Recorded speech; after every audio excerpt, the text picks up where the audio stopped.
Hey guys, this is Anthony Morganti. I am MrPhotographer.com. The spot removal tool is a simple yet effective Lightroom tool. In this video, I'm going to give you some tips and tricks to make it even more effective.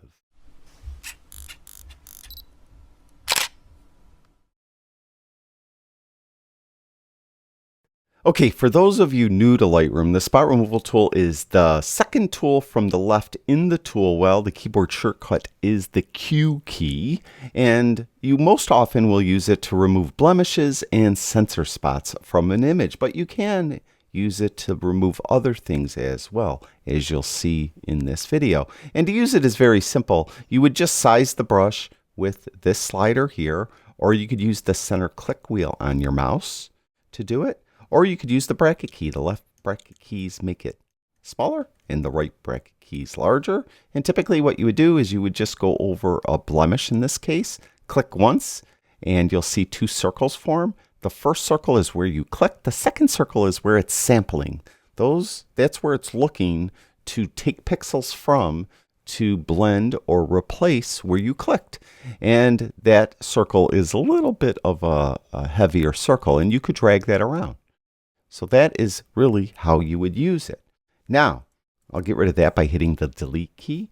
You'll notice there's two different brushes. There's a clone brush and a heal brush. And I'm often asked, what's the difference and which one should I use? Well, if you're removing blemishes or sensor spots, I found the heal brush to work best. So you're most often going to want to use the heal brush. But really the difference is the way it samples the pixels.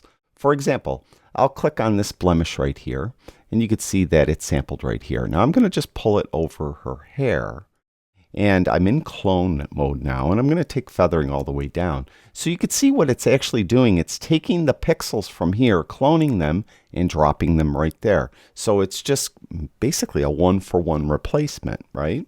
But if I go over to heal and click there, you'll start to see that some of the skin tone is coming through. So it's more of a blend. It is still taking the pixels from her hair area, dropping them there, but it's blending in the skin tone as well. So that's why I found heal to work best for blemishes and usually sensor spots. When you really want to clone something, then use the clone tool. In many instances, you might be doing something maybe a little more major where you're putting part of a sidewalk in, and you're going to need to use the clone tool because you're actually going to move pixels one for one from one area to another. So that's the difference between the two. Now, I'll turn feathering back up here. Feathering just helps it kind of blend in a little bit better. And opacity is how dark do we want the actual replacement to go on there, or how opaque do we want it to go on there. As you could see now, it's replaced that blemish. But as I start to move opacity down, you'll see that blemish come back. So when I'm at 0, it's as though I didn't do anything. So usually between feathering and opacity, you could get a really good kind of blend so it looks natural. It doesn't look like you actually removed a spot or a blemish. Now, as we go through and you're removing spots, you'll notice, let's say, as I clicked once here, that it samples here, and you could move that around. I mentioned you could move that to get a better sample. Most often, Lightroom doesn't choose the best area, you'll find. So you're going to have to grab this second circle and drag it around to find a better area. Now, there's another way you could do this. I'll hit the delete key to get rid of that. Is before you click and while you click, hold in the Command or Control key. It's Command if you have a Mac, Control if you have a PC.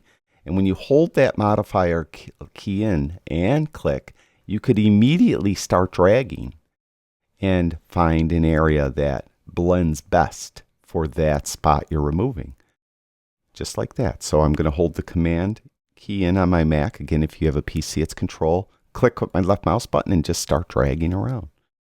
So you could go maybe just marginally faster that way, but that's a very effective way to maybe replace the spots a little quicker. Now, if you have a bunch of spots here, like this. And let's say that, now that's a horrible one right there, but let's just say that I had to get in right in here. But as soon as I come in there, the brush turns off and it turns into the hand tool. That's because these overlays are getting in the way. Well, you could get rid of the overlays one of two ways. You go down here in the toolbar, and if you don't see this piece of real estate below the image that's called the toolbar, hit the T key on your keyboard. It will turn that toolbar off and on. It is directly above the film strip. I just have the film strip hidden. So in the toolbar, there's a little drop down. You can see it's on auto. You could set that to never.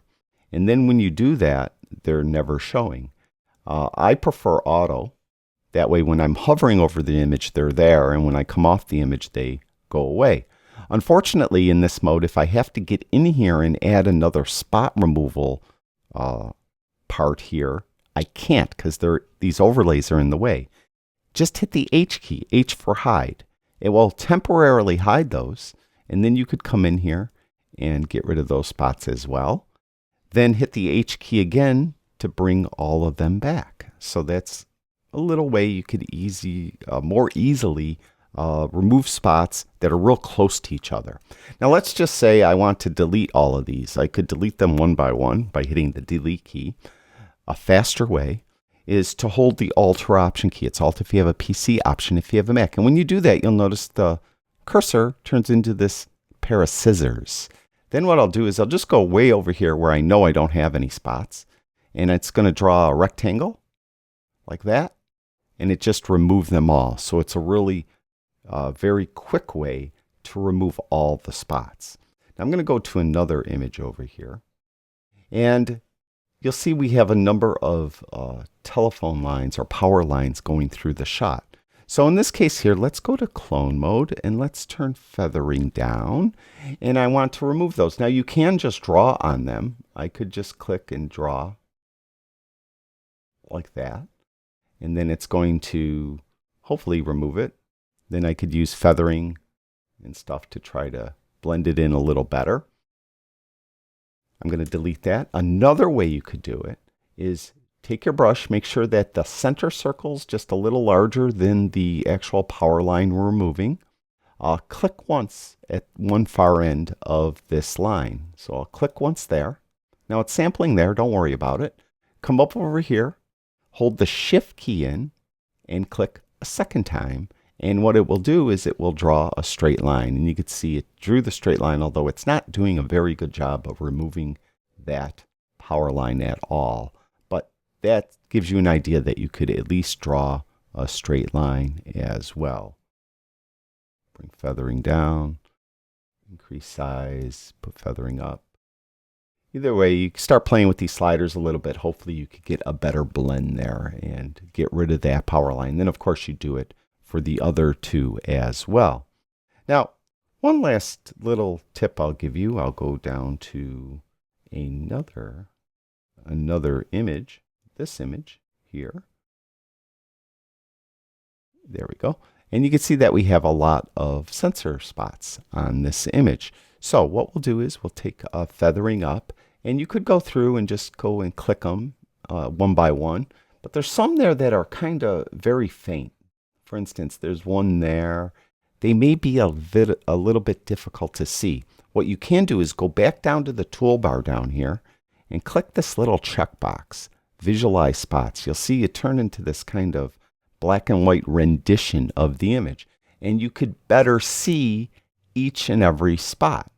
Then what you could do is you could come in here and just as though you're using the spot removal tool, come in and remove each spot.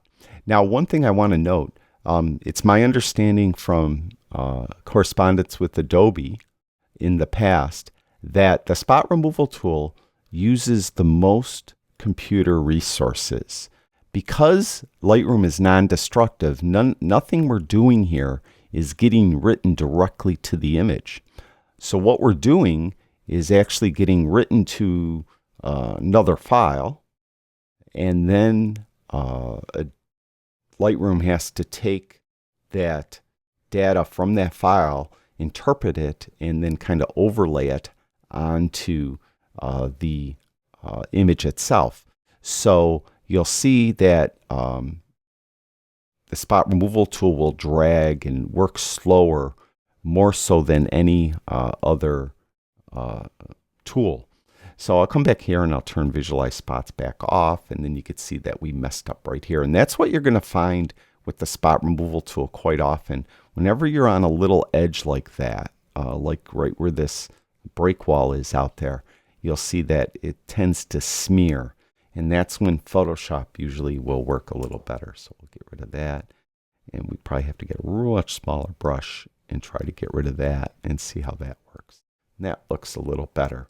So we'll hide those spots by clicking the H key or those overlays. And you could see that I could see each and every one. So what you may have to do is visualize spots by clicking here. And then when you see those spots here, before I do that, let's do this. Let's turn this off. Let's hold that Alt key and let's get rid of all these. I'm going to delete all of them, all right? So what you're going to do, it's really lagging, there it goes. So is go to visualize spots most often, get an idea where they are, and then come in, turn it off, and remove the spot and do it that way. I think that would work best. I do think that the Command Control modifier key works really well. I really like using that. So you can come in and get a better replacement for each and every spot. Not in that case, but you get the idea, hopefully. So hopefully those tips will help you more effectively. Oh, I was in clone mode. I didn't even realize it. That is why a lot of those looked horrible. Now we'll go there. There, that's a little better. All right, so anyway, again, that's why you probably want to be in heal mode when you're removing sensor spots. That's it. Hopefully these tips help you more effectively use the spot removal tool. Thank you, everyone who watches my videos. I really do appreciate it. I'll talk to you guys soon.